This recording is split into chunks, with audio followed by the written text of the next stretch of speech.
الله الذي خلق السماوات والأرض وأنزل من السماء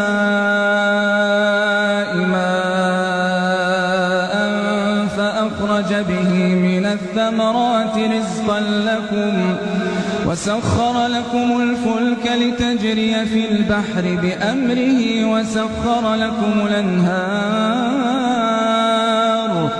وسخر لكم الشمس والقمر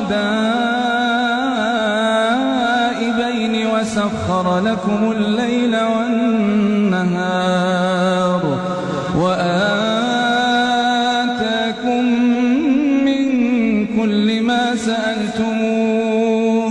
وإن تعدوا نعمة الله لا تحصوها إن الإنسان لظلوم كفار